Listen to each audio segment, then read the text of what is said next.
for the mind. The war's coming forth, never with the disguise. Another A-bot for you who really wants it. Shroud levels in my road, vocabulary. Rolling with the punches, I'm roving and jumping. Dealing with the problems, I got to be coping. Making it fit, and I click just like a Lego. I'll be Casio, but you can be tackled from the FBI to the CIA. I'm clearing out the path and here to LA. I be from C-Town, kicking the roof down, ripping up the mic and way past sundown.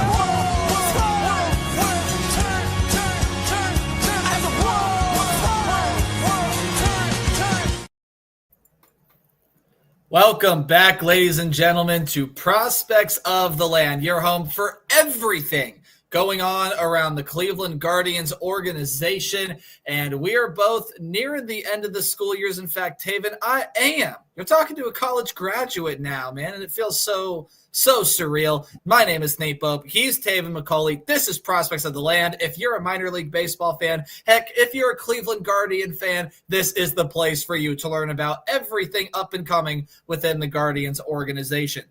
Taven, how are you, sir? Oh, I'm doing great. It's like Christmas morning. My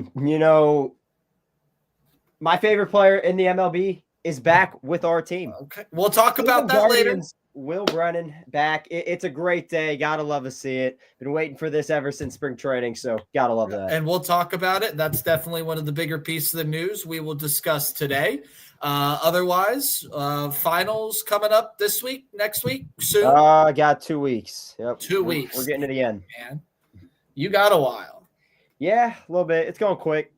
High school baseball playoffs next week starts up. Oh, there you go. Yeah. Did Perry stay hot? Yeah, 8 of the last 9.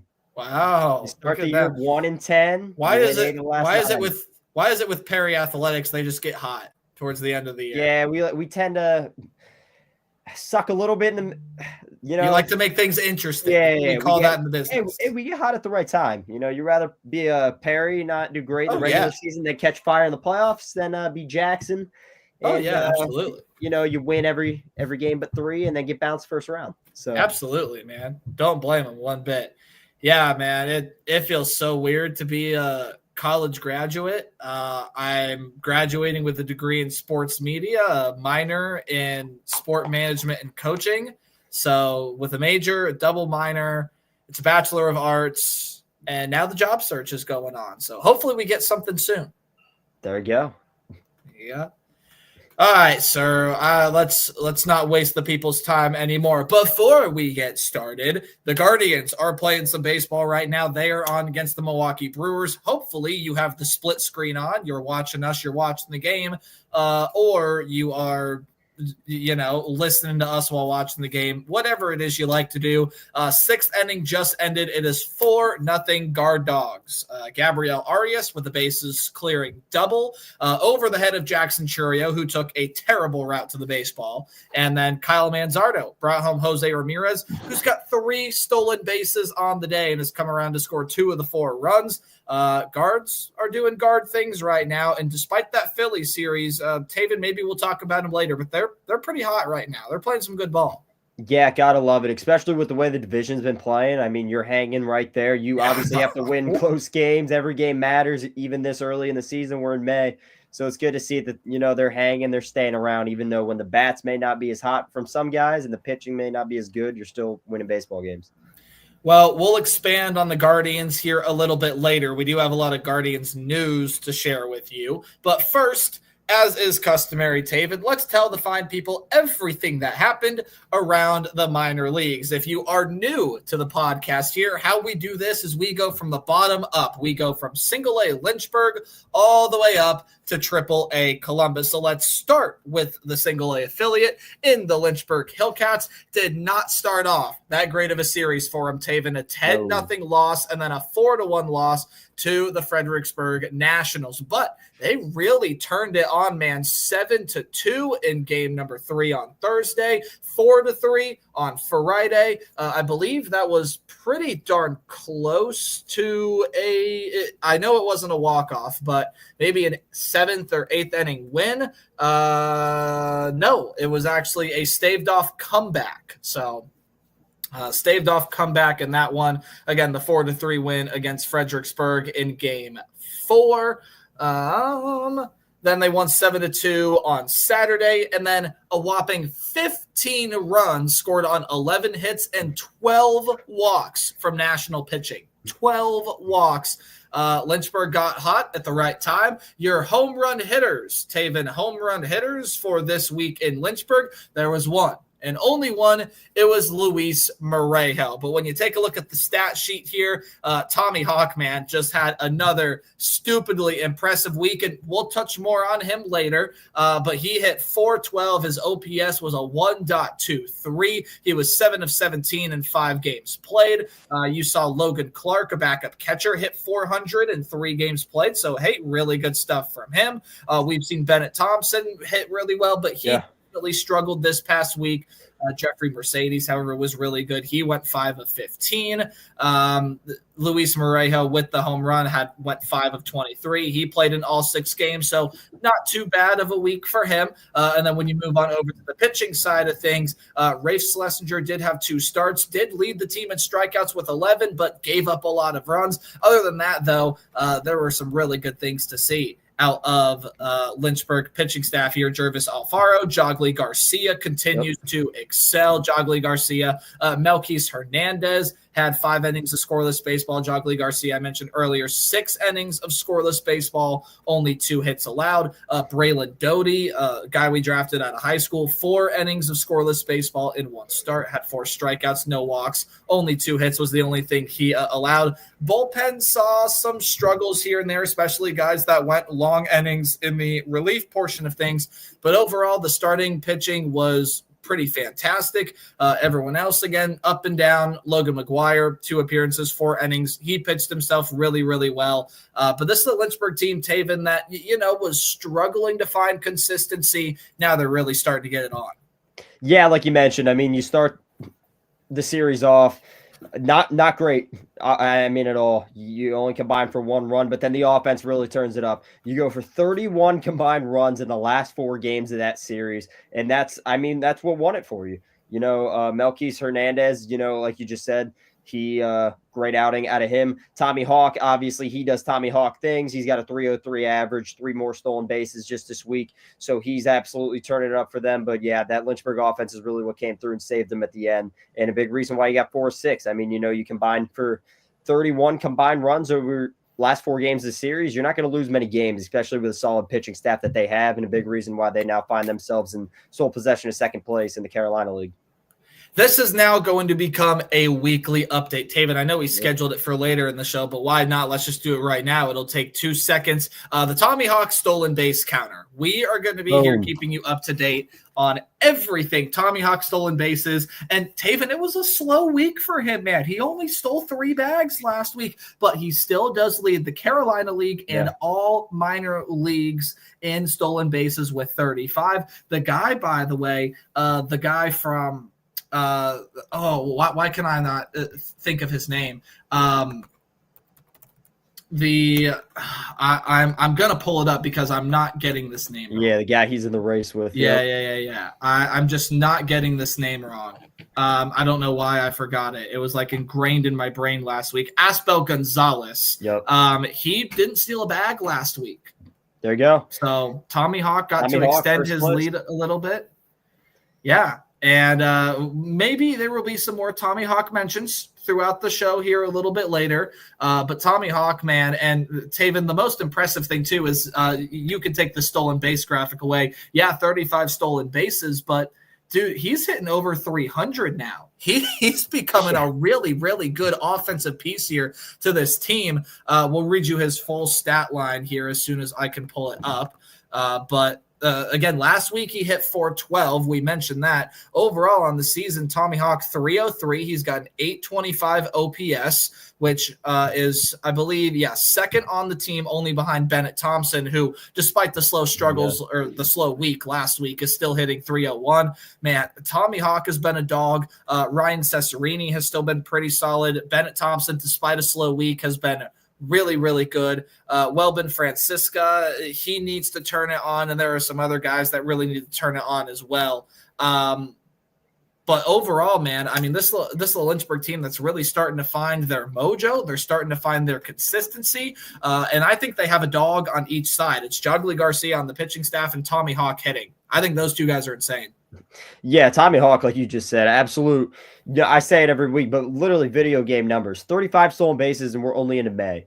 Absolutely insane. This dude, absolute machine. And like you said, he can hit too. He's hitting over 300. So very talented guy. He gets on base. He's just he's got all the tools to really make it, in the minor leagues and potentially, see him in the major leagues. Obviously, he's still got a long way to go, but at the moment, what we're seeing, just true video game numbers on the base pass, and gotta love to see what he's been doing down in Lynchburg. We move on to the Lake County Captains. They played the Quad Cities River Bandits in this series. And Taven, I kind of want your opinion on this one first. What do you make of this split that Lake County was able to get against Quad Cities? I know what I make of it. So I'm kind of torn. I mean, I think it was. I think he did a solid job splitting. I mean, he didn't really have offense in a couple games in the game. It was a really up and down week for the Lake County offense. You either had it or you didn't at all. I mean, 8 runs, 9 runs. I'm pretty sure those were the scores when the winning scores. I'll read those off in a second here, but I'll let you continue. But yeah, I mean, you were up. The pitching stayed solid. And then it was just really up and down. I mean, the pitching was good, and then it wasn't. So I think the way that you played, I think it was a solid split out of Lake County. So I'll read the results first, and then I'll say my opinion on the series. They did lose the first 2 games, 3-0 and 3-1. Came back with a dominating win on Thursday, a 9-1 win against the River Bandits. Lost game 4 there on Friday, 2-1, and that was, I think, an extra inning game, and they got walked off. So again, a game that you would have really liked to have. So a disappointing end in that one. But then you came back and you were able to earn the split over the weekend. 8-1 on Saturday, 6-2 on Sunday.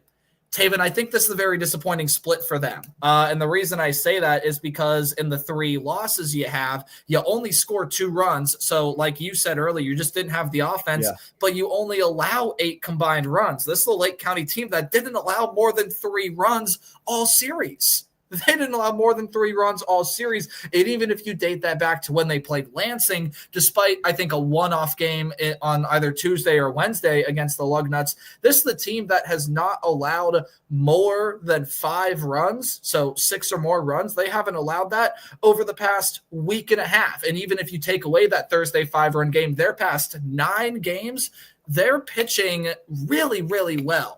3 runs is the most that Lake County has allowed over their past 9 games, and they've lost 4 of those. A 5-4 record when you're pitching really well, to me, I think it leaves a little bit to be desired. But you have to talk about the pitching here because it really just has been phenomenal.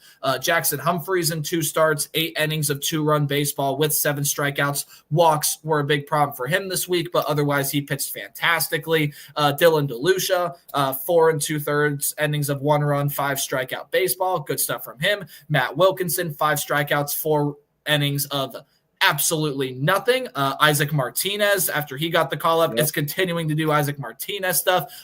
Jack Josiah was really good out of the pen. Robert Wegelnick.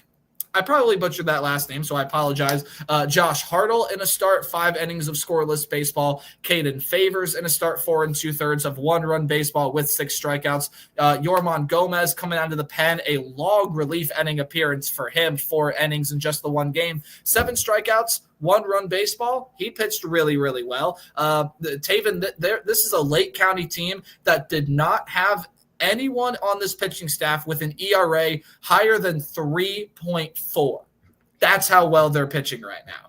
Yeah, I mean, you make a good point, but then again, you got to look at Quad City's record, and they're at the top of their division. So that's the only reason why I'm saying that's the other side of the coin. Yeah, I'm only okay. That's why I'm okay with a split here. If you did it against a team that, maybe not the best record, okay, then I think you should have got 4 out of 2. But I think with how good that they've been, their brand of baseball has been, I think you did a good job just splitting that series. Yeah, again, the pure statistics will show you it leaves a little bit to be desired, although I do agree with your point. And there's the other side of the coin. Quad Cities is one of the better teams in the Midwest League. In terms of the bats, again, we touched on it before. Sometimes they were hitting really well, and other times they were not. We do have 2 home run hitters from this past week. It was Esteban Gonzalez and Ralphie Velasquez. And Taven, the big problem with Ralphie was that he just was not producing consistent enough hits. When he puts bat to ball, he can get anything out of the yard. But listen to this stat line from Ralphie Velasquez. I know what Christian Knapczyk continues to do. He's been amazing, but Ralphie Velasquez had the most impressive week to me because of how the rest of the season had played out. He went 5 of 15 in 4 games played, came around to score 5 runs, had 2 doubles, 2 triples, and 1 home run. All of his hits were extra bases. He drove in a team-high 8 RBIs, struck out only 3 times. His OPS over the week was 1.308. And I mentioned Christian Knapczyk, 9 of 26. He hit 346, 8.32 OPS. He didn't he didn't drive home any runs, but came around to score 8 runs of his own on the 9 hits, 3 of which were doubles. So there are your 2 bat performances from the week. Taven, I think Ralphie's starting to wake up a little bit.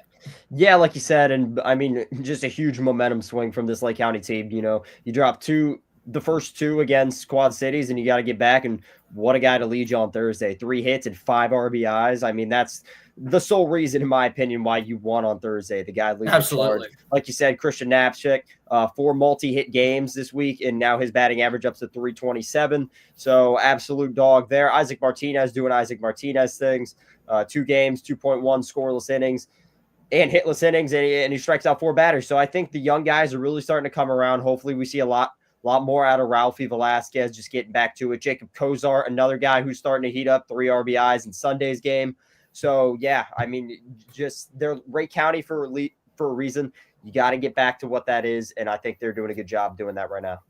And again, a lot of high upside bats in here. Ralphie Velasquez, Wilfredo Antunez. If Christian Knapczyk stays hot, he's going to be amazing. If Jacob Kozar can get back to doing what we know he can do, he's going to be hot. Jonah Advincula has kind of struggled. Esteban Gonzalez only had 2 hits this past week. So it's just about finding the consistency with the bats. But Taven, pitching, a big thing that we touched on last week. Lake County, again, no one with less than a 3.5 over this past series. The captains are starting to get known for their pitching a little bit here as well.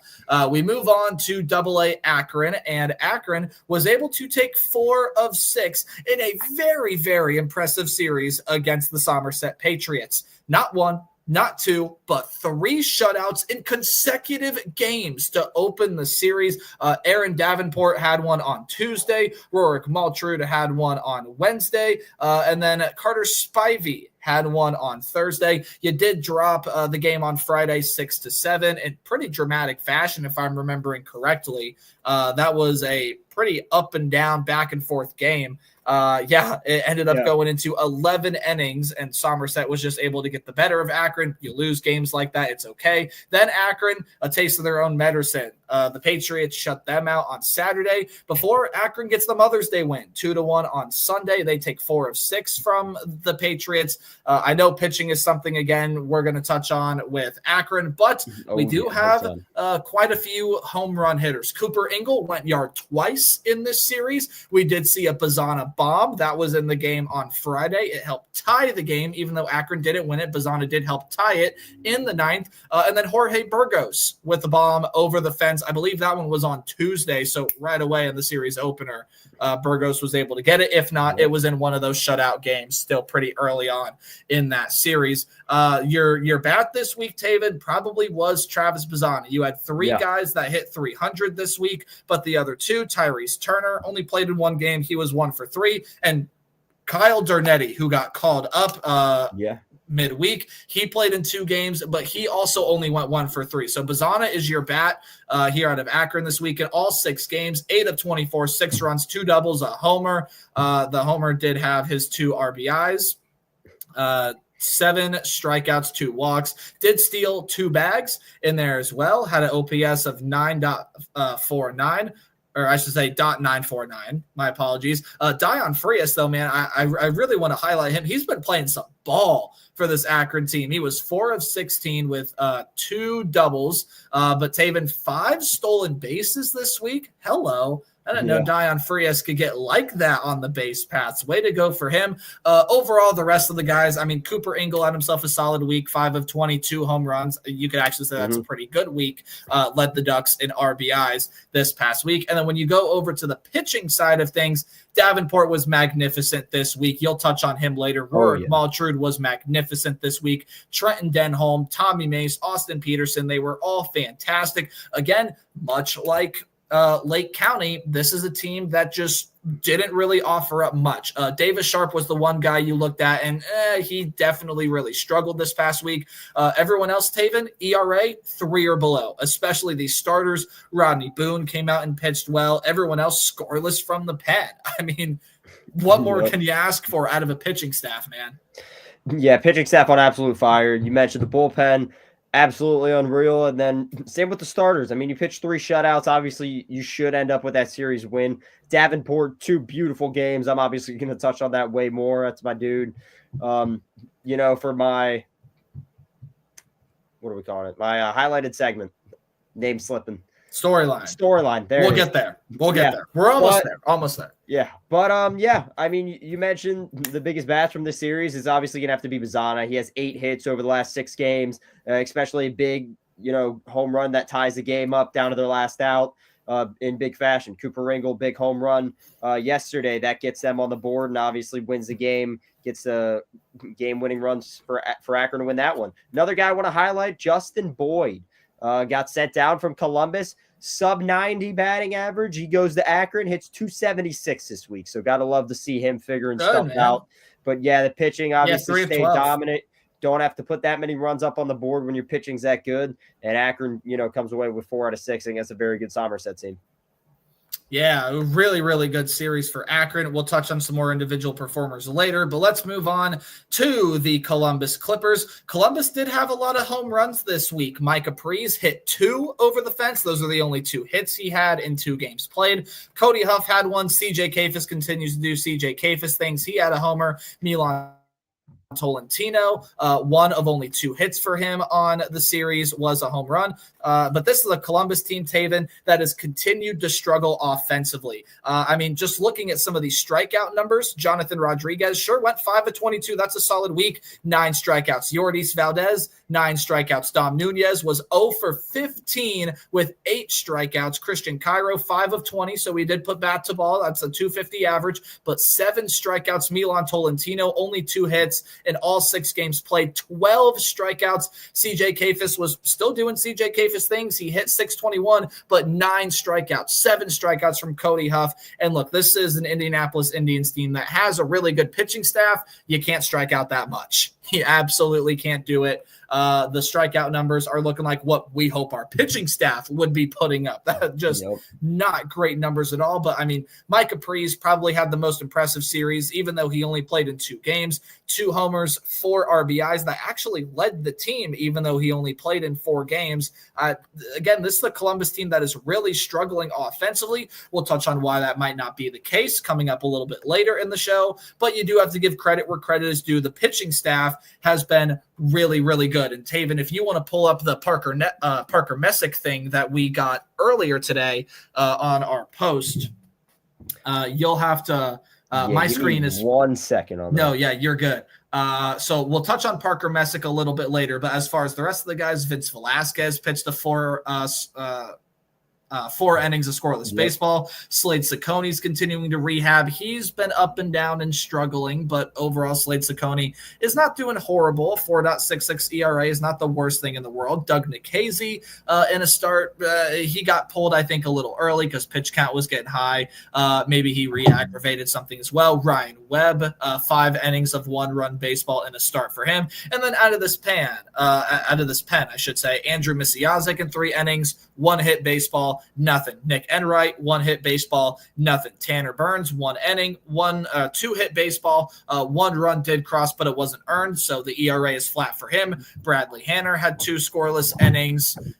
Franco Alaman, 2 scoreless innings. Parker Mushinski, 2 1/3 scoreless innings. Pitching staff is really starting to come around, but about Parker Messick, over this past series, 9 strikeouts, 2 walks, 5 innings pitched, and 4 hits. Who posted this on Twitter? I can't read that. My screen is small. Raise Ranter responded to our post. Yeah, he responded to our post. Thank you so much for supporting the show, by the way. We appreciate it. Taven, those are baseball reference numbers, and I actually am going to go big screen here in a little bit so I can read that. But here's Parker Messick's stat line on the year. He's got a 2-1 record, which, again, here on the show, we think is worthless. But it shows you that he's pitching well. 2.76 ERA. He started 7 games in 32 2/3 innings pitched, has allowed 24 hits, 11 runs, 10 of them earned, only 3 homers, and his walk to strikeout ratio, 48 strikeouts to 15 walks, a 1.19 whip.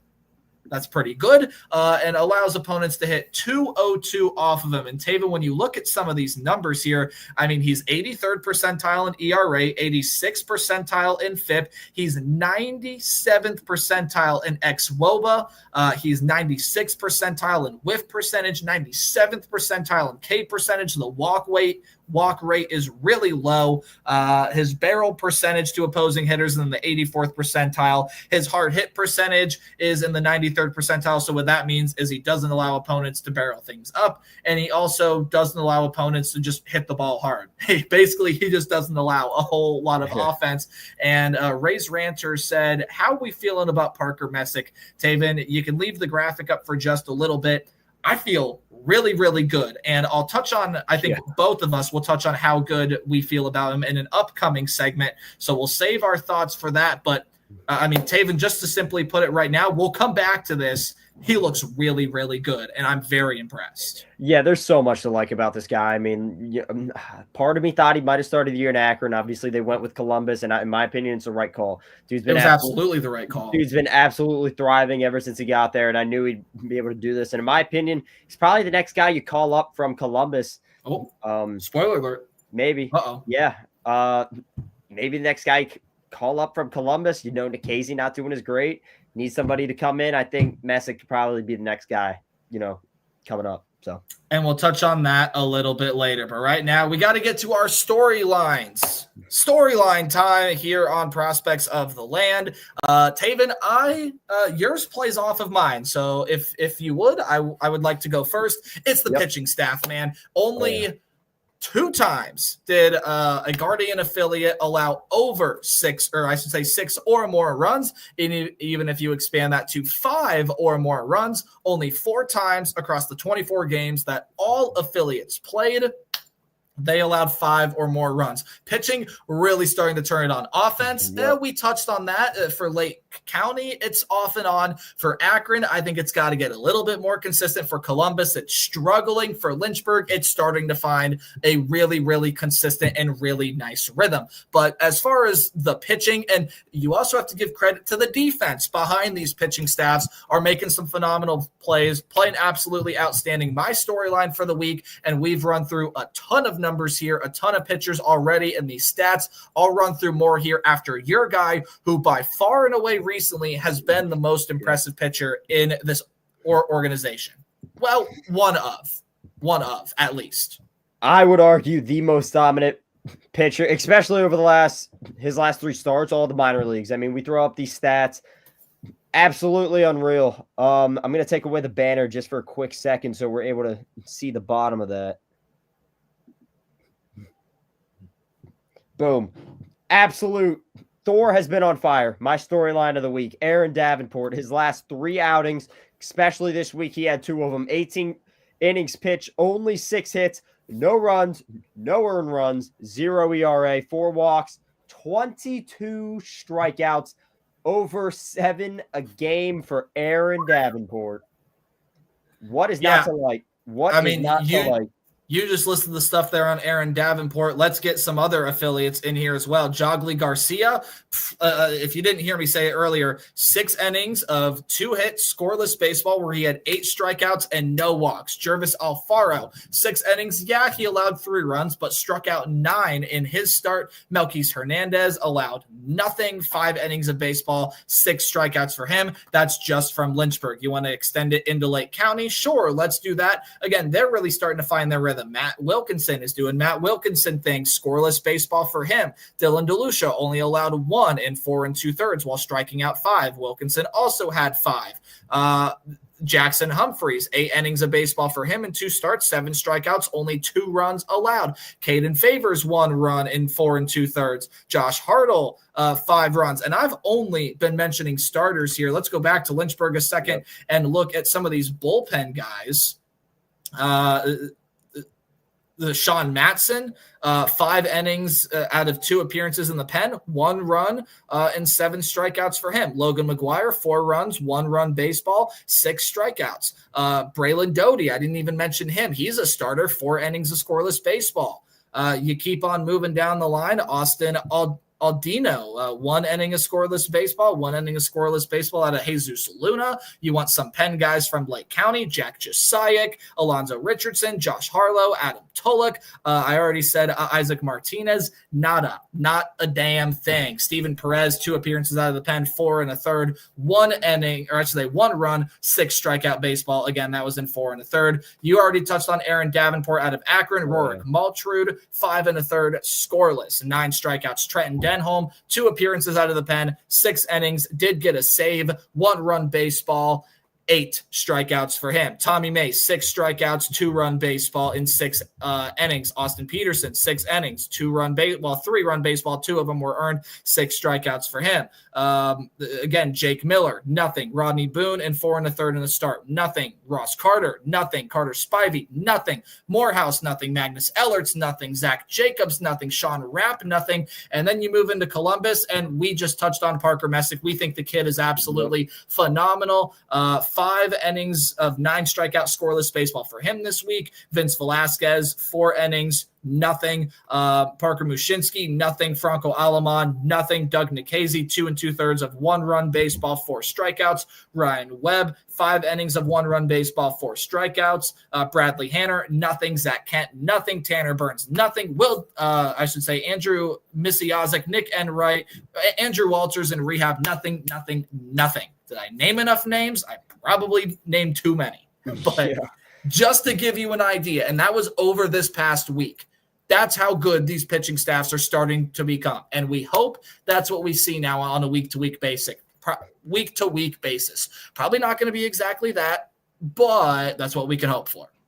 Yeah, like you said, I mean, just the amount of names that you just rattled off, that's just speaks to the volume of this pitching staff, and that just makes it easier on the hitters. And obviously when they don't have as much pressure, they're producing at the plate. So just a win-win for everybody. And the pitching staff's been absolutely unreal. And there are even names I didn't mention that didn't have great weeks, but overall in the season have some pretty solid numbers. In Columbus, I'm looking at Mason Hickman. In Akron, I'm looking at Davis Sharp. I am looking at, I listed off pretty much everyone in Lake County. I'm looking at Donovan Zach out of Lynchburg. I'm looking at Rafe Schlesinger out of Lynchburg as well. Those guys have still been pitching pretty well overall. They just had struggling weeks last week. We know what they're about. We know they can turn it on. If this is the pitching that we're going to see throughout these organizations all year long, going to win a lot of games. It all starts on the mound. 1,000%. All right, we already did the Tommy Hawk stolen base update. Now, Taven, fun segment time. So the fun segment for transactions. We have to do that first, don't we? Okay, so we already touched on it midweek. Kyle Dernetti went up from Lake County to Akron in the middle of the week. It happened on May 8th, which Taven, I believe, was Thursday. I can check real quick. I believe it was Thursday, but he played 2 games for Lake. Yep. So played 2 games for Lake County, went 3 of 6. That's batting 500. And then when he was in Akron, played in 2 games for the Ducks.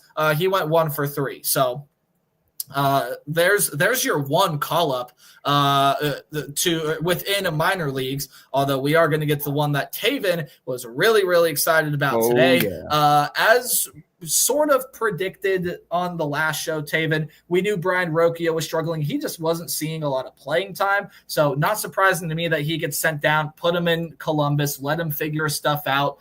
We've seen what he's about in the major leagues. We know he can get back there, but we've been touching on it, especially you, because we know how much you love the guy. You've been touching on him. I've been echoing your thoughts. Get Will Brennan to the major leagues as soon as possible, and that's exactly what they did. I will tell you if it's paid off immediately today, but you can just echo how excited you are that your guy Chill Will is finally back in Cleveland. I mean, look, I've been saying it, ever since the pod started this week, and I thought he should have made the opening day roster. And I feel like I'm kind of right. Obviously, it might not have paid off just yet today. It's 1 for 2. Yes, again, 1 game, 0 for 2. But you look at his minor league stats. Obviously, these aren't major league stats. They're going to be a little worse, but still, in the minor leagues, 304, 3 home runs, 18 RBIs, .759 OPS, and 148 at-bats. Not to mention Gold Glover in the field, in my opinion. The plays that this dude makes is unbelievable. And you look at the guys that you have in right, they've been struggling. Nolan Jones, Jhonkensy Noel, have not been great with the bat. Angel Martinez in the field has not been great. The bat has definitely been going for him, but in the field, not great. So you need somebody to go out there and plug, be a guy in that right field spot, especially if Schneeman's going to be playing second and short for the most part with Brian Rocchio going back down to Columbus. So obviously right field's going to have a big spot available. Who's going to fill that better than Will Brennan? A guy who's hitting 304, a guy who consistently hits 260 when he's with the big leagues, does not have, the greatest power in the world. But I've been saying it. Noel has not – the only reason he's on there on the 26-man roster is because he has power. He has not provided you with power. Nolan Jones has not provided you with either. Neither has Noel. Got to go with the guy who, at the minimum, if he can't hit, he can give you all-star defense. But he has shown flashes with the bat this season. He's hitting 304. I think it's going to translate to the major leagues. And I think perfect move, what you need. And when Lane Thomas comes back, that outfield's going to be looking really nice. I will preface what I will say by saying I love the move. Like, again, Rocchio is really struggling. Put him in Columbus. Let him figure his stuff out. Again, you said it yourself. The reason that Noel is on here is for the potential power. Has he given it? No. But he can deliver in big moments. We saw that in the playoffs. And actually, if you take a look, here's the one thing I'll argue with you on. Nolan Jones, despite all of the face value numbers, you take a look at what he's actually doing. He's making a lot of hard contact. It just hasn't really worked out for him. Nolan Jones is unlucky, quote unquote. And I think you're going to see that bat turn around for Nolan Jones here in a little bit. You start to see him flash a little bit more power. So that's the one that I'll sort of argue on. And yeah, Martinez is not super great in the field, but he's much better than last year. So everything else you said, though, I agree with you in full sincerity. Arias and Schneemann look to be that middle infield pair for the very near future, especially if Rocchio can't get things figured out in Columbus. We did touch on the fact, though, Taven, that Columbus is struggling a little bit offensively. So maybe Rocchio going down there. We know how well he played in the spring. We know what he did in the postseason last year. We know how high upside of a bat he can be. There you go. And then Lane Thomas is going to begin a rehab assignment this week in Columbus. Who knows? He could be there for a week, 2 weeks. We don't know. But he should hopefully provide some more offense to the Clippers as Lane Thomas. Likely when he comes up, Will Wilson will be sent back down. Yeah, likely. For sure. And then you have David Fry, too. David Fry is starting to play games out of the Goodyear complex for the ACL team. That's where Chase DeLauder is throwing right now. That's where a lot of other guys, and might we mention this as well, Tyler Naquin is throwing out there right now. Love to see He threw an inning of scoreless baseball, all fastballs, nothing but fastballs. Beautiful. If it works, it works. So let's get Tyler Naquin to throw like 25 RPM slider, like a 2,500 RPM slider. If we can do that, I mean, Tyler Naquin could be serviceable. We'll see how high he gets. I really want to see him in Lynchburg this year. Do we think it's possible? I think it's possible. Do I think it's likely? I'll go 50-50. 55. I'll go 55-45. He'll be in Lynchburg. 55% he'll be in Lynchburg. 45% he won't be. There we go. So that's what I'll say on that. Okay, now is time for the fun segment. I teased it earlier, but I didn't even tell you what the segment is. First of all, before we get there, update from the Guards game. 5-0 against the Milwaukee Brewers. The Brewers pitching staff walked a run home. We didn't mention at the top, but Ben Lively did leave his start with an injury. The notification just flashed across my screen what it was, but I got rid of it stupidly. Forearm inflammation. So hopefully that's nothing too severe. We'll see if Ben Lively can get back on the mound. Here's the fun segment today, Taven. We're going to go through every minor league team except for Columbus because we, again, would probably say guys that have already seen major league time. But we're going to pick one pitcher and one hitter that we would like to see get promoted. And it doesn't matter how likely it is. It doesn't matter how realistic it is. It's just one hitter, one pitcher, maybe more that we each want to see get that next call up. Sound good? Let's do it. Let's do it. So Lynchburg to Lake County. To me, sir, these are home runs, and these are layups. The hitter, Tommy Hawk. The pitcher, Jogly Garcia. Any arguments? No, 1,000%. I mean, you go with the guy that's hitting 303 and leads all the minor leagues in stolen bases.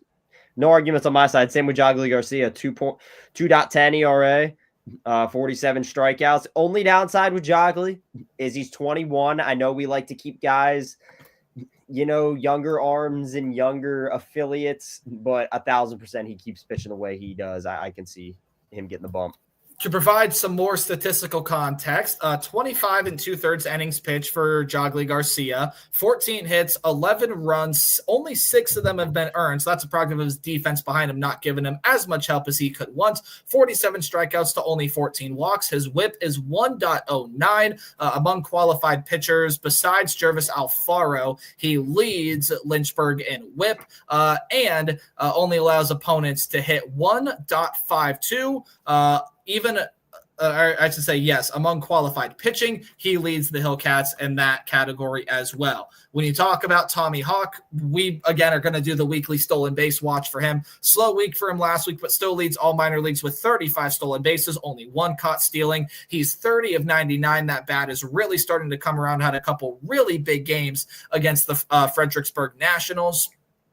He's come around to score 33 runs. Taven, he's not going to get many extra base hits, okay? Yeah. He's not going to get many extra base hits. He's not the guy that's going to hit for power. But damn it, can this guy get on base? 27 strikeouts to 27 walks. That's a pretty darn good ratio right there. Again, we know the amount of stolen bases he's got, and this is his slash line. Average on-base percentage, slugging, and then OPS. 303 average, 461 slugging. 461 on base percentage, 364 OPS or slugging. Oh my goodness, I'm going to start over. I'm everywhere. 303 average, 461 on base percentage, 364 slugging. So again, that shows you he doesn't get many extra base hits when the slugging is not that much higher than the average, and an 825 OPS. Taven, these are layups, and these are guys that I think need to be called up to Lake County sooner rather than later. Yeah, I mean, one thing you mentioned with Hawk is like he doesn't get many, extra base hits, like you said. But when you're stealing bases at that rate, it's pretty much like an extra base hit itself. Exactly. So. He can steal second and then go steal third, and he turns a leadoff single into a triple in 2 or 3 pitches. Yeah, crazy. So, that's the guy that Tommy Hawk can bring. And more so, Taven, for me, to expand on this a little bit, because we got a lot of time here. Jogly Garcia is easy to see. All of the surface numbers are there, and even if you go deeper, his K rate is high. He doesn't allow much hard contact. Jogly Garcia is a guy I'd like to see get called up. For Tommy Hawk, though, again, you went a little bit deeper and said, well, he doesn't get many extra base hits. The stolen bases kind of make up for that. Yeah. Tommy Hawk is also a guy that I think can provide a little bit of consistent lift to Lake County. There's a lot of high upside bats already there. He gets to Lake County. I think that offense immediately takes a big step forward. 1,000%. And the biggest thing with Hawk is I'd obviously love to see him still hit leadoff with Lake County, but then you have a guy like Knapczyk right behind him that's right behind him hitting 330. And that's their leadoff guy at the moment. It's, I think, him and Navicula. So you have Tommy Hawk, just steal second. Even if steal you third, and then Napchik base hit. I mean, that's a run. It seems like every time in the first inning. So let's do a thought experiment then, shall we? Yeah. Do you? I would have to think you have to favor Tommy Hawk in the leadoff hitter because of how much he steals bases. 100%. However, when you take a look at what Christian Knapczyk does on the base paths, it's still like not bad. It's no Tommy Hawk, but he's got 3 stolen bases, 2 caught stealings. Okay, that's actually a lot worse than I thought it was going to be. Jonah Advincula is the guy that steals bags. There we go. I thought it was Knapczyk. Nope, it's Jonah Advincula. So do you probably put Tommy Hawk at the 1 and Knapczyk can go at the 9? I know that seems like a good demotion, but the 9-hole spot can be pretty valuable, especially when you wrap it around back to the top. I think I like your idea better. I like Tommy Hawk at 1 if he gets caught up. Then maybe you go with Jonah Advincula at 2 or Knapczyk at 2. Knapczyk probably more likely at 2. Advincula at 3. You can put Ralphie Velasquez in as that 4. Jason Churio can get in there at some lineups, and the lineup card can fill itself out from there. So, in my opinion, this is what I would see Lake County really doing for the majority of their games. Obviously, stuff's going to change, but Tommy Hawk would be the leadoff guy. Knapczyk would be 2 just for his batting average. Then, in my opinion, I think you go Churio, then Velasquez at cleanup, and I think you have Advincula at 9, essentially his second leadoff guy. So, it might luck out that you have Advincula lead off the inning, and then you have Tommy Hawk and Knapczyk. So. And again, that's a product of, we saw the Guardians do that with Rocchio. Again, we know Rocchio hasn't really performed that well, but kind of gone are the days where you just put your catcher that can't hit in the 9-hole spot. You put him in the 8 and put someone that can get on base a lot in that 9-hole because it wraps back around to the 1. It's especially valuable when you have guys within these organizations like Lake County, like Knapczyk, that can go get on base, like Advincula that can get on base at a pretty respectable rate. And when he does, he can steal bags much like Tommy Hawk. So again, that 9 transitioning into 1, I think is becoming a more popular strategy in baseball, and I love to see it. I love 100%. To see it. And I think that, really values, or not values, but it helps us out because you have a ton of guys with that value that can hit leadoff, and then if not, you just plug them in the 9-hole. So absolutely. Do we feel like we need to expand any more on Jogly Garcia? I feel like he's the easy pitching pick. I mean, Tommy Hawk's the easy hitting pick. I really hope Tommy Hawk gets called up for a couple reasons. One, it's going to help out Lake County, and he deserves it. But I also really want to see if he can continue the stolen base path he's on at a higher level. I think that'd be so interesting to watch. 1,000%. I mean, obviously the talent's going to get better. I think catchers, as you keep progressing through the levels, I think they have a better arm. Pitchers, pickoff moves are going to be a little bit better. But I think 1,000%. He's going to slow down a little bit. Obviously, you're going to do that unless you're CJ Kafis, you're going to slow down with every stat as you kind of progress a little bit. But for sure, I think he's going to be that same dominant guy. And that's another big thing I want to see. And we'll see it by the end of the year for sure. But it's just going to be a matter of when. Yeah, absolutely. Okay, let's go now from Lake County to Akron. We'll let you kick this one off.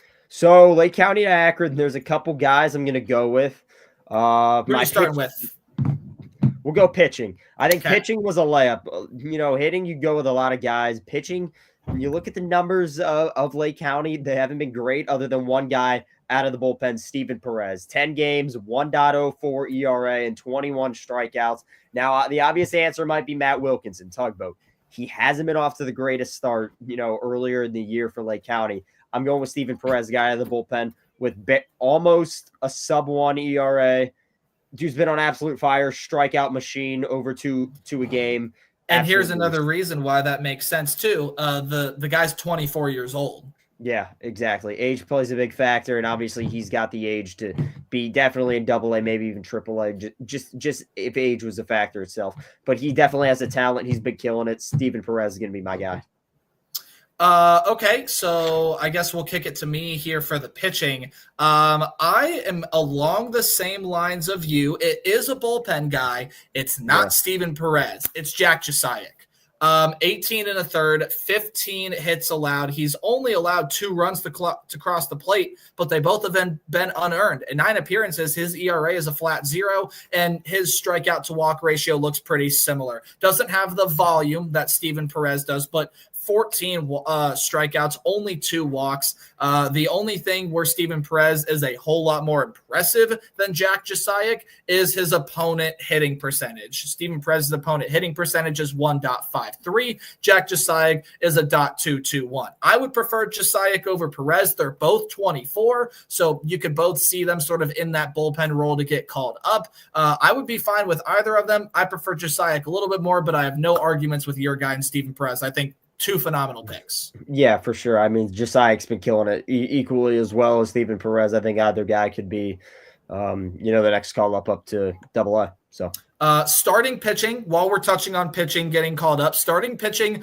I want to see a little bit more consistent. I want to see Wilkinson continue to do what he's done over the past couple starts. I want to see DeLucia continue to do what he's done over the past couple of starts. Those are the 2 guys that you're really watching here in a starting role out of this team. If those 2 guys can continue to do what they've done over the past couple starts, we can throw them into the conversation as well.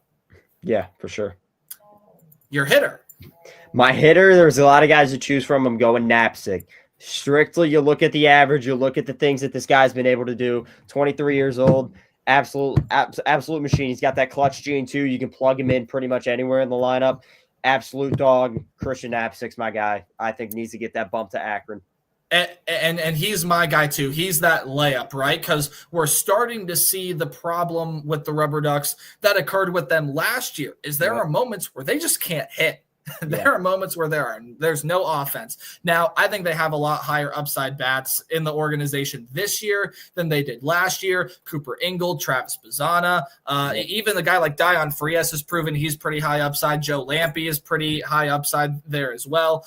So I think they have a lot of really high upside guys, and Knapczyk would add to that. You just read through the stats there, 327 average, .926 OPS. He's 34 of 104.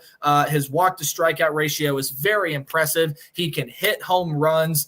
He's not a guy that's going to get a ton of extra base hits, but he has flashed that power before. Like you said, he has that clutch gene, has the proven ability to steal bases. Maybe that's something you can work on him with. Does have a triple this year as well. I think he would add to what can already be a very, very dynamic Akron lineup. And again, Taven, this is the guy we both would like to see. I don't know how realistic it is because Bazzana is there playing second base every day, and that's the position that Knapczyk does play. Yeah, like you said, I think it's going to depend on Bazzana. I could see Knapczyk definitely maybe an August, September call-up. I don't think it's going to happen anytime soon. And I would like to see, what we were talking about earlier with him hitting in a 2-hole, having Hawk too, really help out Lake County as they get, closer to the end of that first half. And I think Bazzana's not doing terrible, and we'll obviously touch on him probably some more throughout the show, but he's not off to that crazy start where you really need to bump him up yet. So I think he'll be with Akron probably through June, which is around when that first half ends. So I think Knapczyk will probably just, remain in Lake County. And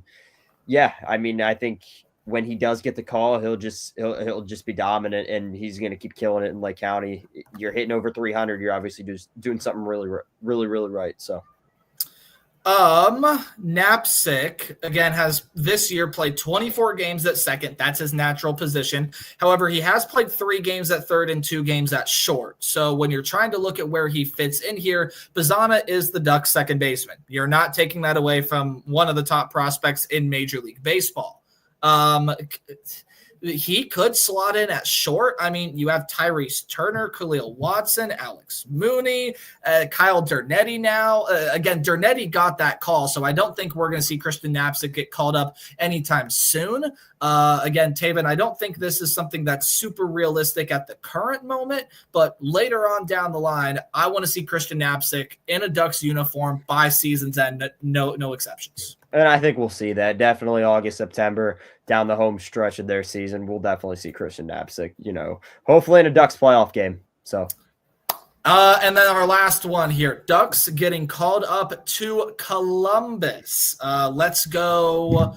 I'll start. Why not? Let's go with the hitting. And for this exercise, Taven, we all want to see Travis Bazzana go as high as the moon. We'll take him.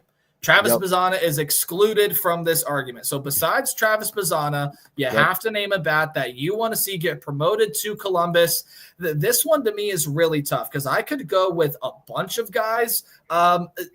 due to limited sample size, I'm going to go away from CJ Kayfus as well because I think he's also a pretty easy one to hit. So I'm going to go with Jorge Burgos for a team in Columbus that is, again, just really struggling. Jorge Burgos, I know he was in Lake County last year. He needs to get those reps in AA before getting moved up. Bazana and Kayfus are easy outs to me, and I want to see, a little bit more excitement. You want to see Bazana. You want to see Kayfus get called, or I should say Kayfus is already there. So, again, you want to see Bazana get there.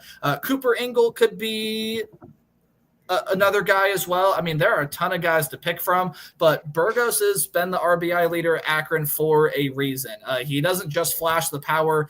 He gets on base. Now, the strikeouts are a problem for him, but an OPS is 777. With the way Columbus is struggling, I'd take that, and I think Jorge Burgos at a first base position that is becoming really, really hard to fill in Columbus. No one is providing much of anything offensively from the first base position.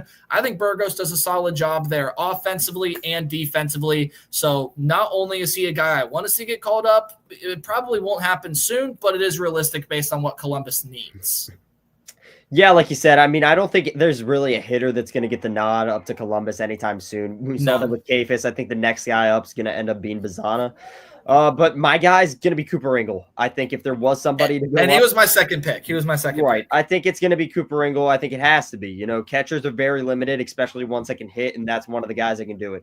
252, a little bit down from last year, but also made the jump from high A to double A. You're going to see that with some guys, especially catchers. And he has 4 home runs. So a catcher with power and average that can hit. Cooper Ingle, we've talked about him nonstop on this show. Love everything is about absolutely great behind the plate. In the box, can hit power, contact, can throw runners out. Great frame, just everything that he brings to the table. He's great. Can't go on about him enough, but I think he's going to be the next guy other than Bazana that's going to get that nod to Columbus, especially. I mean, Cody Huff's playing a really good brand of baseball right now, but if you see guys like maybe Dom Nunez slipping or something of that nature, I think you might be able to bring him up. Or even if Cody Huff, you might want to send him up when rosters expand, maybe 27 or something. I'm just thinking really down the road here, but I think Cooper Ingle is going to be the next guy off that Ducks besides Bazana, obviously. Yeah, for sure. Yep. Pitching staff for Akron. I mean, do we have to sit here and name just one? Can we just pick a guy out of a hat? Because there are a ton of impressive guys. I think there's a front runner, but like you said, there's multiple. Okay, well, I know who your front runner is. You already rave about him, so we'll just let you do it again. I'm gonna throw you for a curveball. Tommy Mace. Okay. I say Tommy Mace. I did not expect that out of you. I say Tommy Mace because he was with the Ducks in September of 22, the 22 season. 23, 24, 25. This is his 4th year with the Ducks. He's 26 years old with a 2.58 ERA. I think if there's one guy, obviously, I think Davenport's a better pitcher. I think Davenport, that's not a knock to Tommy Mace. I think Davenport's better than some major league pitchers. That's just me being me. But I think Tommy Mace, he's an absolute stud. He's been great all season long. He has been great last season. He's been great ever since he got to the Ducks. He has a 2.58 ERA. He's been killing it. And I think, you look at his age, you look at his numbers. I think he has to be the next guy to go up to Columbus.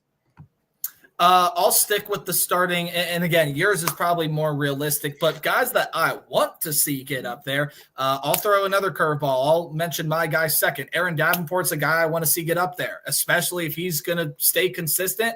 He can help out this Columbus rotation. Absolutely. I don't think Columbus has pitched Tristan McKenzie much at all. And there are a ton of guys that, again, could get moved up and down, but I want to see Davenport up there. Walk to strikeout ratio is fantastic. The whip is fantastic. The batting average to opposing hitters is fantastic. Everything is fantastic when you look at Aaron Davenport, a guy with a slightly better ERA, slightly worse numbers in some point, but the stat line is still very, very good for Austin Peterson. He also pitches with one of the faster paces in minor league baseball.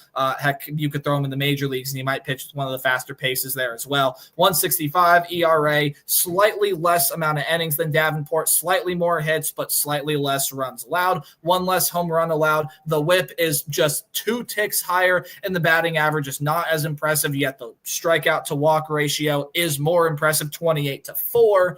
I think those two guys, you pick one of those two out of a hat. If you want a guy to go help the starting rotation in Columbus, it has to be one of them. Rorik Maltrud is getting there, but he's not there quite yet. The batting average to opposing hitters is great. He's got to work on the walks. If you want a bullpen guy, Trenton Denholm has already been in Columbus this year. They sent him down, so I'll go away from him. I'll go with either Ross Carver or Jake Miller. Both of those guys have been outstanding. Yeah, Jake Miller a little bit newer, so I think they give him a lot of time in Akron, but Ross Carver is another guy, like you said. He's been up there since 23, back when he was the starter, transitioned into a bullpen role last year, which Carver as a starter, not great whatsoever. No. But at bullpen, he's been really efficient. I mean, that was kind of like the Hunter Gaddis switch that we saw in the major leagues. I mean, Gaddis was a terrible starter. There's no way around it. But I mean, I can't be more of a bigger Hunter Gaddis fan. I think at the moment he's your best reliever, and I absolutely love Hunter Gaddis. So I think that they did him justice transition in him. And Carver's been absolutely, on it this season. He's been great. So I can definitely see that. Yeah, again, we won't do Columbus going up to Cleveland because we would say guys that have already seen major league time, like Brian Rocchio or Jonathan Rodriguez, or again, and some of these pitchers, Zach Kent, I wish would have stayed in there longer. Franco Alaman, obviously, once he stays fully healthy, we get him up there. Andrew Walters is going to be back in Cleveland anyway. This is a rehab assignment for him. So again, Columbus to Cleveland, we'd be very redundant, so not a lot of point in doing that. Do you have anything else that you want to touch on today? Because that was all I had planned. That's all I had too. Yeah, shorter one today. Oh, look at us go. We're getting more efficient. That's called efficiency, people. Quicker show, yep. Yeah, quicker show.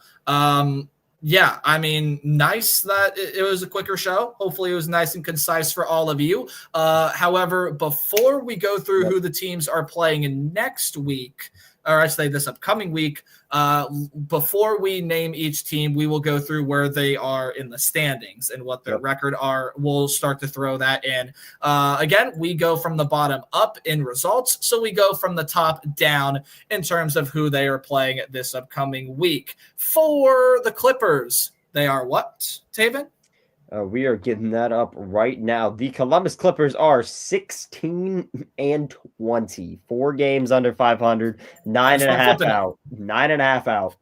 And they will be playing a road series against the Omaha Storm Chasers. Taven, where do they sit? The Omaha Storm Chasers do sit last in the division, 16-21. So you really have to clean up. Wow. Yeah. That is not what I expected out of a Storm Chasers squad that usually is pretty good. Kansas City usually has got a lot of good prospects. Pitching staffs are to be determined on that side of things there. Akron is up next. Taven, where do they sit? 21-12. You are still knotted with the Erie Seawolves. That will not go away. Erie has not gone away since 2021. It seems like when we won the championship last time, they won't go away. So frustrating. Tied for first though. So, hey, as long as you keep that match, someone's got to win the first half. So let it be Akron. Although I think Erie has that tiebreaker because of the series. They'll play one more series, but by the end of the first half for sure. But Akron is going to be on the road against the rebranded team. Originally Bowie, now Chesapeake. It's a road series against the Bay Sox. Where are they? Bay Sox sit 16-16, a 500 record, 4.5 games back of both Akron and Erie. Could be an interesting road series. Could be very interesting. Chesapeake has got some good prospects in there for the Orioles organization. We do know who is starting on the mound for Akron. It is double bump week for Rorik Maltrud. He gets the start on Tuesday, and then you progress down the order as it follows. There it is. There you go. The Lake County Captains are... Lake County sits 18-15, 3 games out of first. And they are going to be going on the road to play Great Lakes, the Great Lakes Loons. Taven, I believe that they have already played this season. Am I correct in that? I think I am. They have. And they're, a close Midwest East League, and both two teams that are kind of in the middle of that pack. only a game back of Lake County, 4 games out of first. So you really got to clean up on Great Lakes this week. And Lake County is a team too, Taven, that has just gotten a ton of splits. Like they have split a ton of games. In terms of playing Great Lakes, they've done so a lot, actually. They started the season with them. They took 2 of 3 there, and they've already played them again at home. So they started on the road. They played them at home here, where that was a game where or actually there was a doubleheader. They split that series as well. But because of the taking 2 out of 3, they do have the series lead on the season over the Loons so far. Taven, I need Great Lakes to do something other than a split. Starting to get a little stale.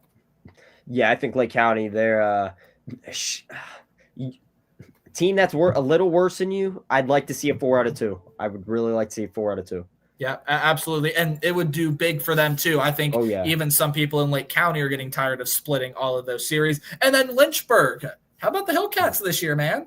Hillcats, second place, 20-13 against a very, very good Carolina team. That's who's obviously in first place. But Lynchburg, 2.5 out, 20-13, second place. They're doing really great. You just have the best team in all of the Carolina League just right above you. So, and Lynchburg will not be playing Carolina until the middle of June. So they got a lot of time to try to catch Carolina there. This week, they're at home against the Myrtle Beach Pelicans. Yeah, and Myrtle Beach will sit at, if I can find them here. Where we at? Oh, all the way at the bottom, 13-19, 5.5 out of the Carolina South League. So, yeah, if you're Lynchburg, 4 out of 2 minimum. You have to take at least 4 out of 2 if I'm them. To recap, all road series this week, Taven. If you want a week off of baseball, I mean, go to a Guardians game. They're at home for 3 against the Brewers, and then I think they hit the road. But otherwise, Taven, if you want some minor league baseball action, it looks like you're going to be putting your traveling shoes on if you want to catch a Guardians affiliate. Columbus is going down to Omaha to play the Storm Chasers. The Ducks are going to Chesapeake to play the Bay Sox. The Captains are going to Great Lakes to play the Loons. And the Hillcats are at home. So if you're in the Lynchburg area, there you go. There's your one home series that you'll get to go see against the Myrtle Beach Pelicans. Gotta love it. Guards win 5-0 too. Yep, they win 5-0. We can touch on a little guard ball since this was a shorter pod. Why not? Guard ball today, 5-0 shutout win of the Brewers to get back on track after dropping the last 2 in the series against the Phillies, which, Taven, I told you before the pod, doesn't bother me at all. The Phillies are a pretty good team. Stephen Kwan, 1 for 4. Jose Ramirez, 1 for 2. Drew 2 walks and stole, not 1, not 2, but 3 bags, doing his best Tommy Hawk impression today. Jose Ramirez now becomes the alone 3rd all-time steals leader in Indians/Guardians history. Kyle Manzardo went 2 for 4. Gabriel Arias, of course, had the 2-run double. He also had another hit. He went 2 for 4, led the team with 3 RBIs. Carlos Santana drew a bases-loaded walk, or maybe that was Manzardo. No, it was Carlos Santana drew a bases-loaded walk. So there you go. That's what's going down. Red Sox and the Astros really helping us out tonight. Tigers are up 14-1 on the Red Sox, and the Royals are up 7-0 on Houston. Dude, both of those teams are so hot. Same with us. This is a great division, man. I know people keep looking at the AL Central every year. 3 playoff teams last year. I didn't think people expected this early out of the Tigers or this early out of the Royals. I definitely don't think the majority of baseball fans, myself included, I'll throw that in there, even as a fan of the team, I definitely didn't expect this from Cleveland. I did to a degree. I didn't expect this out of Minnesota at all. I thought they were going to rot at the bottom of the AL. They're playing good. No, everyone in this division is playing good, barring the White Sox. Although I do want to have one conversation surrounding that. As you take a look, each team is about 40 games into the season. You take a look at the White Sox. You take a look at the Rockies. Are the Rockies going to break that record? I think they're going to. They could. Yeah, they're really bad. And I think they're going to. Did you see 4th of July? We are blessed to have the Rockies play the White Sox on the 4th of July. On 4th of July? I mean, what better birthday present does America want, huh? Nothing. That's as good as it gets. I can't think of anything better. I'm going to tell you right now where I'm going to be on 4th of July, and it's on my couch beverage of choice in hand, enjoying. You know what? Rockies Me see. and White Sox. Let me see. That better be an ESPN Plus game. Needs to happen. Probably everything. NBC, Fox, yeah. Get national media coverage on this. Rockies do have it at home. I think it's the one time they play each other this year, too. Who takes a series? The Rockies or the White Sox? I'm very tempted to say the White Sox take the series from the Rockies. Nobody's sweeping, but I would probably go the White Sox. That would be their only series win of the year. Oh, man.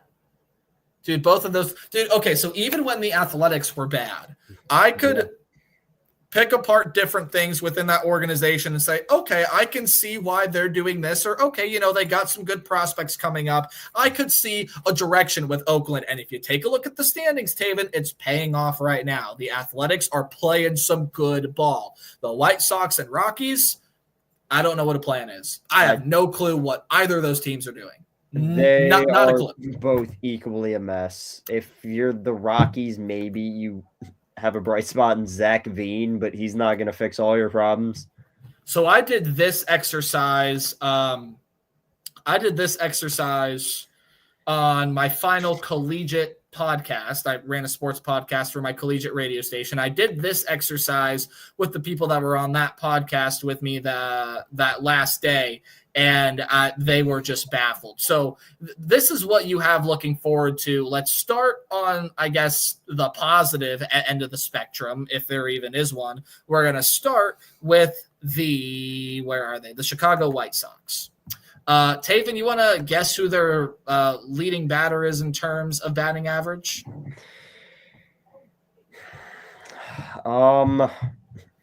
Is it that you said Chicago, right? Yeah, Chicago. Brooks Baldwin? It is not Brooks Baldwin. He is not even qualified technically because of number of at-bats, but he's hitting a fairly respectable 226. So I'll give it to Brooks Baldwin.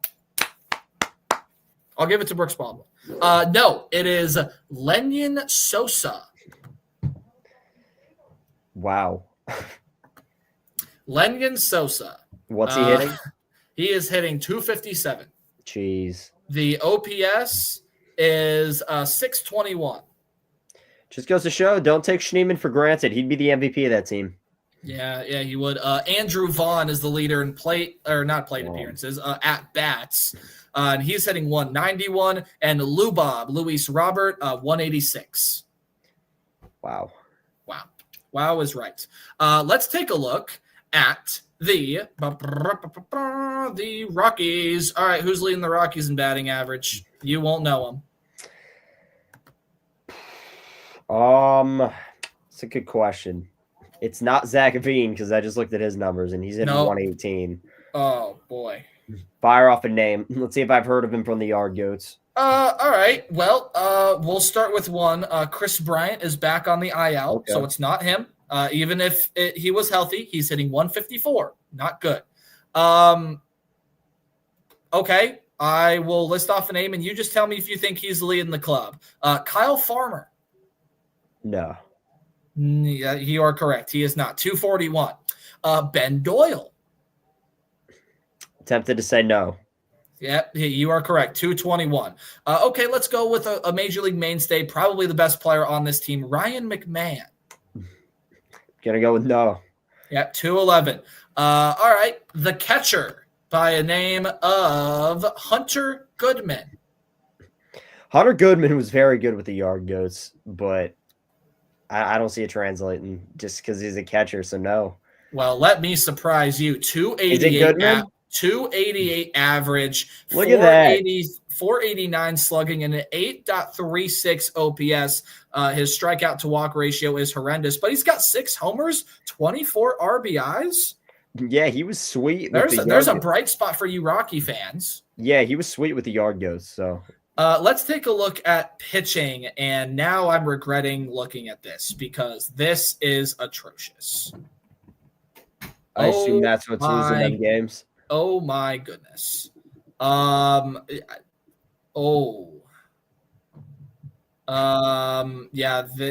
Their rotation sucks. Out of the 1, 2, 3, 4, 5, 6, 7 guys that have started games for them, none of them have an OPS below 4.5. Not even this dude that started 1 game. And the bullpen's not much better. Not good. We did it for the Rockies. We have to show love everywhere, so let's do it for the White Sox. And then we'll answer the big question, which I kind of asked earlier, but we'll give definitive answers to. Yeah. We already went through White Sox bats. White Sox pitching. Oh, this is okay. You know what? It's better, but it's still not good. It's better, but it's still not good. The amount of quality starts here are slim to none. Wow. Yeah, that is unfortunate. Okay, Taven, let's answer the big question. Who has the worst record at the end of the year? Rockies. I agree with you. Do they become the worst major league team of all time? How many wins did Chicago get last year? I think it was 40 on the dot, right? Worst major league team ever. Well, technically it was the 1899 Cleveland Spiders, if you go off of win percentage. In recent history, like in the modern era, the Philadelphia Athletics, the Washington Senators, the Boston Braves, New York Mets. So the White Sox last year had a win percentage of .253. That is the 5th worst all time. And how many wins? 41. The worst major league team in the modern era, which is 1901 to present day, were the Philadelphia Athletics. In 1916, they went 36-117. That's a win percentage of .235. Right now, if you take a look at standings and everything, major league standings. Hang on, I got to pull it up. Right now, if you take a look at everything, the White Sox have a .293, so they actually wouldn't be that bad if they continued on that pace. The Rockies, again, what did I say? The worst win percentage of all time in the modern era, .235. The Rockies have a .175. Jeez, yeah, I think it's 60 points worse. Jeez. Their run differential is -128. In a ballpark known for offense, they only have 133 runs. However, Taven, that is not the worst run total in baseball. There is one team worse than them. Who is it? Is it Chicago or Miami? No, Miami's doing pretty well. They just give up. They give up a ton of runs. They're not too bad. 164, still bad, but Who we got? It's the Pirates. Really? Pittsburgh should not be that bad. They have so many young prospects that I thought were going to pan out. Leover Peguero, Nick Gonzalez, Henry Davis. I thought those guys are going to all be all-stars. Well, they just fired their manager, so hopefully that'll get better for them. Yeah, hopefully. It is time to celebrate a Guardians win, and good luck to all the affiliates this week. Again, we will recap who they're playing because we decided to just ramble on for a little bit because it was a shorter podcast. Columbus on the road in Omaha against the Storm Chasers. Akron on the road in Chesapeake against the Bay Sox. Lake County on the road in Great Lakes against the Loons. And your lone home series of the weekend, Lynchburg, they are against Myrtle Beach. The Guardians, what do they have coming up this week? They got 2 more with the Brewers coming up on Tuesday, Wednesday. Then, Taven, I think they have a day off Thursday. They do. And then it's the first Battle for Ohio series. They go on the road to play the Reds. Yeah, I think I'll be there at Saturday game. I think we're headed up to Cincinnati. Really? Hey, There you go. Checking out the ballpark. I think that'll be a 4th one. If you've never been to Great American Ballpark, it is brilliant. It is stellar. It's a great field. I've been to Pittsburgh last year and actually 2 years ago, and then Chicago about 3 times. So. Wrigley or Southside? White Sox. Yep. Okay. Yeah. I've done 3. I've done Kauffman, which is in Kansas City. I've done Great American, and I've done Progressive. Yeah, Progressive goes without saying. Yeah. So Obviously. and if we're Know counting that place like the back of my hand. spring training ballparks, 2 more. Checked out Goodyear last year and the Rangers. So Okay. Good, Yeah. good. All right, we're signing off. Taven, where can they find you? find me at McKelly Media for my personal on Instagram. Also Stark Sports coverage for everything Stark County sports related. Got a lot happening going into the playoffs for baseball season. So should have a lot happening over on there. Find me at Tailgate Nate, Twitter, Instagram, Snapchat if you want to add me. I usually add everyone back. I love talking to people, as well as YouTube, Tailgate Nate 29. If you're a college football fan, look out. I haven't posted in forever, but videos are coming back. They're coming back this week. There we go. Well, find a podcast, Prospects of the Land, on YouTube. What is our X handle, Nate? POT. That's a great question, actually. I always forget. We should have this memorized by now. We really should. It is at Prospects, capital OTL. At Prospects OTL. OTL.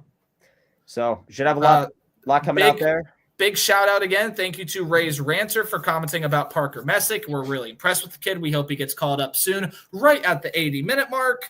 Taven, what did we get up to today?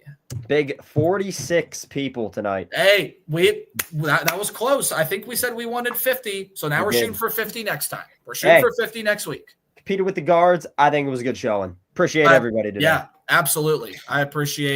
We appreciate all of you. Find us at our respective handles. Find the podcast wherever you may find your podcast. Hopefully Instagram coming soon. Maybe we'll extend it to Spotify. Who knows? Maybe. We can do that. All right, Taven, sign us out. Get us out of here. We appreciate everybody tonight, and we'll see everybody next Monday.